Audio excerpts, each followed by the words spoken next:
स्नातकोत्तर पूर्वार्ध हिंदी की सभी छात्राओं का हार्दिक स्वागत और अभिनंदन है। पिछले साल कोरोना काल में नियमित रूप से महाविद्यालय खुल नहीं पाए थे। सामान्य स्थिति होने पर जनवरी में के लास्ट में महाविद्यालय नियमित कक्षाओं के लिए खोल दिए गए, जो कि अप्रैल में पुनः बंद हो गई। इस दौरान कुछ पाठ्यक्रम करवा सके, अन्य जो शेष बचा पाठ्यक्रम है उसे ऑनलाइन के माध्यम से या वीडियो श्रृंखला के माध्यम से पूर्ण करने की कोशिश करेंगे। अब मैं पूर्वार्ध के सभी छात्राओं का इस ग्रुप में, जो व्हाट्सएप ग्रुप बना हुआ है, उसमें आपका जो पाठ्यक्रम निर्धारित है विश्वविद्यालय के द्वारा, उसकी प्रति उपलब्ध करवा दी गई है। 4 पेपर एमए प्रीवियस में होते हैं, जिसमें पहला हिंदी साहित्य का इतिहास, दूसरा मध्यकालीन काव्य, तीसरा साहित्य शास्त्र जिसमें भारतीय और पाश्चात्य काव्य शास्त्र आता है, और चौथा पेपर होता है हिंदी गद्य, जिसमें उपन्यास, कहानी और अन्य गद्य विधाएँ होती हैं, जिसमें गोदान, बाण भट्ट की आत्मकथा, अतीत के चलचित्र के अलावा कुछ प्रमुख कहानियाँ भी रखी गई हैं। मध्यकालीन काव्य में, जैसा कि आपको विदित के मध्य जो काल है उसे भक्ति काल और रीति काल को मध्यकाल कहा जाता है। इनके प्रमुख जो कवि हैं उनकी कुछ रचनाओं के कुछ छंद या पद या दोहे आपके पाठ्यक्रम में रखे गए हैं। साहित्य को शास्त्रीय बंधनों में बांधने वाला जो ग्रंथ होता है उसे साहित्य शास्त्र कहते हैं, वो आपका तीसरा पेपर है। मैं डॉक्टर शशि प्रकाश आपको प्रथम प्रश्न पत्र पढ़ाता हूँ, जिसका नाम है हिंदी साहित्य का इतिहास। पिछले दिनों नियमित रूप से जब कक्षाएं चली थी तो हिंदी साहित्य इतिहास की भूमिका के रूप में हिंदी साहित्य इतिहास लेखन की परंपरा, इतिहास लेखन की पद्धतियाँ, काल विभाजन और नामकरण, इसी के साथ साथ प्रथम जो काल है आदिकाल, उससे संबंधित अध्ययन हमने कक्ष में कर लिया था। आज मैं इस वीडियो में संक्षिप्त रूप से हिंदी साहित्य इतिहास का परिचय, काल विभाजन के बारे में चर्चा करूँगा। उसके बाद हम पूर्व में कक्ष में करवाए गए पाठ्यक्रम को छोड़ करके आगे से जो भक्ति काल है वहाँ से हम प्रारंभ करेंगे। श्रृंखलाबद्ध वीडियो के माध्यम से पाठ्यक्रम को आगे बढ़ाने का कार्य करेंगे। हिंदी साहित्य का इतिहास, जैसे कि नाम से आप विदित हैं, आपको स्नातक स्तर पर आपने कुछ पढ़ा होगा। अतीत के तथ्यों का जब हम वर्णन और विश्लेषण करते हैं, जो कालक्रम के अनुसार किया गया होता है, उसे इतिहास कहा जाता है। यानी कि ऐसा ही था। सामान्यतः इतिहास में तथ्यों का विश्लेषण होता है, कालक्रम के आधार पर उनको रखा जाता है। लेकिन हिंदी साहित्य का जो इतिहास है वो सामान्य इतिहास से अलग है। इसमें साहित्य के इतिहास में हम साहित्यिक रचनाओं का अध्ययन ऐतिहासिक परिप्रेक्ष्य में करते हैं। यानी कि जब से इतिहास लिखा जाने लगा है, हिंदी साहित्य लिखा जाने लगा है, तब से लेकर के अब तक जो विभिन्न प्रकार की जो परिस्थितियाँ रही हैं, जो सामाजिक और राजनीतिक स्थितियाँ रही हैं, उसी से प्रभावित होकर के तत्कालीन कवियों ने जो रचनाएं लिखी हैं, उन रचनाओं का ऐतिहासिक परिप्रेक्ष्य में हम मूल्यांकन करते हैं, उनकी विवेचना करते हैं, उनका विश्लेषण करते हैं, और इस प्रकार का जो ग्रंथ लिखा जाता है उसको हम हिंदी साहित्य का इतिहास कहते हैं। हिंदी साहित्य इतिहास लेखन की विभिन्न पद्धतियाँ होती हैं, जिनके आधार पर एक अच्छा हिंदी साहित्य इतिहास लिखा जाता है। उन पद्धतियों की हम बात करें तो पहली जो पद्धति है जिसमें प्रयास किया गया उसको कहते हैं वर्णानुक्रम पद्धति। जिस प्रकार से हमारी वर्णमाला होती है, कै ख ग घ ड़ च छ छ, उस वर्णमाला के अक्षर में जिस प्रकार से उस क्रम से जब इतिहास का लिखा जाता है तो उस पद्धति को वर्णानुक्रम पद्धति कहते हैं। जैसे कि हिंदी साहित्य इतिहास लेखन परंपरा में गारसा दत्तासी एवं शिव सिंह सेंगर दोनों ही इस प्रकार के इतिहास लेखक हैं जिन्होंने इस पद्धति का प्रयोग अपने इतिहास लेखन में किया है।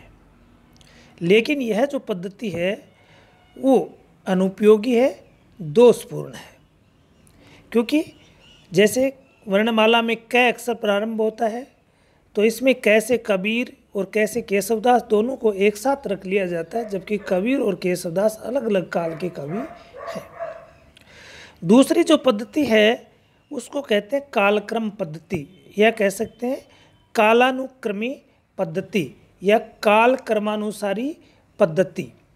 यानी कि इस पद्धति में कवियों और लेखकों का जो विवरण है वो ऐतिहासिक कालक्रम के आधार पर, तिथि क्रम के आधार पर इसकी विवेचना होती है। हिंदी साहित्य इतिहास में डॉक्टर ग्रियर्सन ने और मिश्र बंधुओं ने इस पद्धति में अपने इतिहास लिखे। इसके बाद वैज्ञानिक पद्धति, विज्ञान तथ्यों पर आधारित होता है और वैज्ञानिक जो पद्धति होती है उसमें जो इतिहास लेखक होता है वो पूर्णतः एकदम तटस्थ और निरपेक्ष होकर के तथ्यों का केवल संकलन करता है और संकलन करके उन्हें क्रमबद्ध और व्यवस्थित रूप से प्रस्तुत कर देता है, क्योंकि उसमें क्रमबद्धता और पुष्टता अनिवार्य होती है। लेकिन हिंदी साहित्य इतिहास केवल संकलन मात्र नहीं होता है, जबकि उसकी व्याख्या भी अपेक्षित होती है, उसका विश्लेषण भी अपेक्षित होता है। इसलिए यह पद्धति हिंदी साहित्य इतिहास लेखन के लिए उपयुक्त नहीं है। चौथी पद्धति है विधेयवादी पद्धति। इसे हम कह सकते हैं कि हिंदी साहित्य इतिहास लेखन की सबसे प्रमुख पद्धति, महत्वपूर्ण पद्धति और उपयोगी पद्धति है, क्योंकि इस पद्धति के जो जन्मदाता है तेन को माना जाता है और उन्होंने 3 शब्दों पर ध्यान रख देते हुए इस पद्धति को लिखा है। वे कहते हैं कि विधेयवादी पद्धति में 3 शब्दों को ध्यान में रखा जाए, जिसमें एक जाति, दूसरा वातावरण, तीसरा क्षण विशेष। 3 में विभाजित इसको कर दिया गया, क्योंकि उन्होंने कहा कि हिंदी साहित्य इतिहास को समझने के लिए संबंधित जातीय परंपराओं का, उनकी परंपराएं कैसी थी, उनके जीवन मूल्य कैसे थे, तत्कालीन वातावरण यानी कि परिवेश और परिस्थितियों का विश्लेषण करना, और जो जिस क्षण में वो साहित्य लिखा गया उसका विवरण और विश्लेषण करना। इसलिए विधेयवादी जो पद्धति है वो सर्वाधिक प्रसिद्ध पद्धति मानी जाती है। कुछ लोग समाजशास्त्रीय पद्धति की भी बात करते हैं, यानी कि हिंदी साहित्य इतिहास को सामाजिक दृष्टिकोण से उसका विश्लेषण और अध्ययन करने वाली जो पद्धति होती है वो समाजशास्त्रीय पद्धति होती है, लेकिन इसमें एक पक्षता अधिक होती है, केवल समाज का विश्लेषण होता है। इस प्रकार से इन विभिन्न पद्धतियों के माध्यम से हिंदी साहित्य इतिहास लेखन किया गया, जिसमें विधेयवादी पद्धति सर्वाधिक प्रसिद्ध और उपयोगी पद्धति है, क्योंकि हिंदी साहित्य इतिहास के लेखक आचार्य रामचंद्र शुक्ल, जिनका हिंदी साहित्य का इतिहास सर्वाधिक प्रसिद्ध इतिहास है, जो तर्कसंगत है, वैज्ञानिक भी है और महत्वपूर्ण भी है, उन्होंने इसी पद्धति का प्रयोग इस इतिहास लेखन में किया है। हिंदी साहित्य इतिहास लेखन की परंपरा की बात करें तो पहले जो हिंदी साहित्य इतिहास लेखन लेखक थे गारसा दत्तासी, उन्होंने इस्तवार द लाल लिटरेचर हिंदुस्तानी नामक हिंदी साहित्य इतिहास ग्रंथ लिखा 1839 में। दूसरा हिंदी साहित्य इतिहास ग्रंथ लिखा गया शिव सिंह सेंगर के द्वारा, उन्होंने शिव सिंह सरोज लिखा। उसके बाद तीसरा जो ग्रंथ है वो सर जॉर्ज ग्रियर्सन के द्वारा the modern vernacular literature of Hindustan 1888 में लिखा। मिश्र बंधु जो 3 भाई थे, सुखदेव बिहारी मिश्र, गणेश बिहारी मिश्र, श्याम बिहारी मिश्र, तीनों ने मिलकर के एक मिश्र बंधु विनोद नामक हिंदी साहित्य इतिहास ग्रंथ लिखा। आचार्य शुक्ल ने हिंदी साहित्य का इतिहास 1929 में लिखा। उसके बाद डॉक्टर रामकुमार वर्मा ने हिंदी साहित्य का आलोचनात्मक इतिहास। आचार्य हजारी प्रसाद द्विवेदी ने प्रत्यक्षतः तो हिंदी साहित्य इतिहास लेखन नहीं किया, लेकिन उनकी 3 पुस्तकें हैं: हिंदी साहित्य की भूमिका, हिंदी साहित्य उद्भव और विकास, हिंदी साहित्य का आदिकाल। इस प्रकार से विभिन्न हिंदी साहित्य इतिहास लिखे गए, जिनकी चर्चा हम क्लास में कर चुके हैं। उसके बाद हम बात करेंगे हिंदी साहित्य इतिहास के काल विभाजन की संक्षिप्त रूप से। हिंदी साहित्य इतिहास का समय जो है वो लगभग 1000 वर्षों का समय माना जाता है, यानी कि 1000 से लेकर के अब तक। कुछ विद्वान इसे 7वीं शताब्दी तक ले जाते हैं, क्योंकि श्रहपाद को अधिकतर विद्वान हिंदी का प्रथम कवि मानते हैं, जो 7वीं शताब्दी में हुए हैं, जिसको राहुल सांकृत्यायन ने हिंदी का प्रथम कवि माना। इसलिए अगर वहाँ तक ले जाएं तो इसे 7वीं शताब्दी तक हम खींच करके ले जाते हैं। लेकिन सामान्यतः हिंदी साहित्य इतिहास को 4 भागों में विभाजित करके हम उसका अध्ययन करते हैं।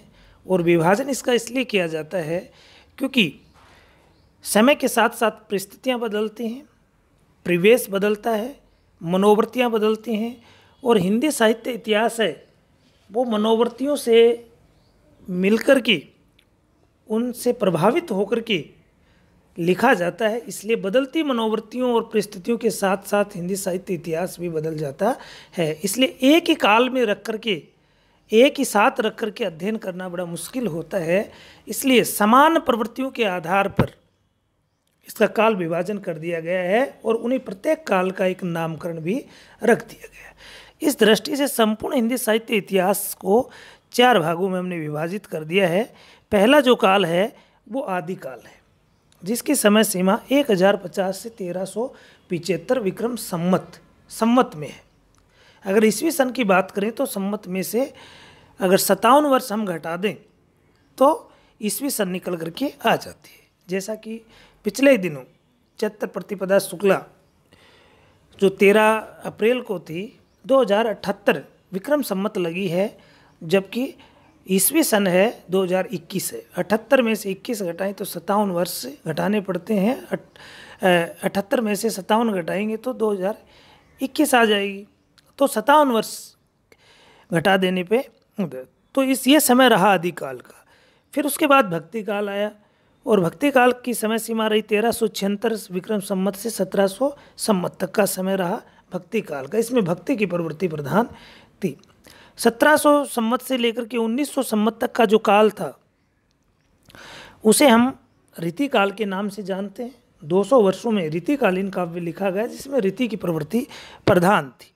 और 1900 संवत से या ईस्वी सन की बात करें तो 1843 से लेकर के अब तक का जो काल है हिंदी साहित्य इतिहास में, उसको हम आधुनिक काल के नाम से जानते हैं। तो ये 4 कालों में विभाजित करके संपूर्ण हिंदी साहित्य इतिहास को पढ़ा गया है। उसका विश्लेषण और विवेचन हिंदी साहित्य इतिहास लेखकों के द्वारा किया गया है और समान प्रवृत्तियों के आधार पर इसका काल विभाजन और नामकरण रखा गया है। इसलिए हमने कक्ष में पहले आदिकाल तक के सामग्री का अध्ययन कर लिया था। इसके बाद हम भक्ति काल का अध्ययन करेंगे। और हिंदी साहित्य इतिहास में अगर संपूर्ण दृष्टि से इस कोर्स को देखा जाए तो संक्षिप्त परिचय के रूप में कि हिंदी साहित्य इतिहास लेखन की परंपरा एक महत्वपूर्ण प्रश्न बनता है, इतिहास लेखन की पद्धतियाँ, काल विभाजन और नामकरण। उसके बाद हम आ जाते हैं आदिकाल में। तो आदिकाल की परिस्थितियाँ राजनीतिक, सामाजिक, धार्मिक, सांस्कृतिक, पौराणिक। उसके बाद आदिकाल के साहित्य का वर्गीकरण, जैसे नाथ साहित्य, सिद्ध साहित्य, जैन साहित्य, रासो साहित्य, लौकिक साहित्य। और ये प्रत्येक जो साहित्य वर्ग है उसके प्रमुख कवि, उनकी रचनाएं, उनकी प्रवृत्तियाँ। और उसके बाद आदिकाल का समग्र जो साहित्य उसकी सामान्य प्रवृत्तियाँ। जैसा कि हम पढ़ते हैं, सुना हो गया कि आश्रयदाताओं की प्रशंसा, युद्धों का सजीव वर्णन, संकुचित राष्ट्रीयता, नारी के प्रति संकुचित दृष्टिकोण, श्रृंगारिकता, प्रकृति चित्रण, ये सामान्य जो प्रवृत्तियाँ हैं वो इसमें देखने को मिलती है। फिर हम जब भक्ति काल की बात करते हैं तो भक्ति काल के उदय के कारण, उसकी परिस्थितियाँ, भक्ति काल का अंत विभाजन, सगुण भक्ति, निर्गुण भक्ति काव्य, सगुण में राम भक्ति काव्य धारा, कृष्ण भक्ति काव्य धारा, निर्गुण में संत काव्य धारा, सूफी काव्य धारा, फिर इनकी प्रवृत्तियाँ, इनके महत्वपूर्ण कवि, फिर आ जाते हैं हम रीति काल में। तो रीति काल की परिस्थितियाँ, रीति काल के नामकरण की समस्या जो कि आदिकाल में भी थी, कई विद्वानों ने अलग अलग नाम दिए, कौन सा नाम सर्वाधिक उचित समीचीन होगा। उसके बाद रीति काल का अंत विभाजन, जैसे रीति सिद्ध कवि, रीति मुक्त कवि, रीतिबद्ध कवि, और उनकी प्रवृत्तियाँ, सामान्य प्रवृत्तियाँ। फिर हम आधुनिक काल में आ जाते हैं तो दो वर्ग बन जाते हैं, कविता वर्ग बन जाता है, गद्य वर्ग बन जाता है। गद्य की विभिन्न जो विधाएं हैं उनका उद्भव और विकास, जैसे निबंध, नाटक, उपन्यास, कहानी, रेखाचित्र, संस्मरण, आत्मकथा, जीवनी, रिपोर्टाज आदि जो विधाएं हैं उनका उद्भव और विकास। और दूसरी तरफ जो आधुनिक हिंदी काव्य की विभिन्न काव्य धाराएं रही आधुनिक काल में, जैसे भारतेंदु युगीन कविता, द्विवेदी युगीन कविता, छायावाद, प्रगतिवाद, प्रयोगवाद, नई कविता, साठोत्तरी कविता, इन सभी के प्रमुख कवि, उनकी रचनाएं और उनकी प्रवृत्तियाँ, ये समग्र रूप से हिंदी साहित्य इतिहास का एक पाठ्यक्रम है जिनमें से कुछ महत्वपूर्ण प्रश्न आपसे पूछे जा सकते हैं। अगले वीडियो में हम भक्ति काल पे चर्चा करेंगे। धन्यवाद।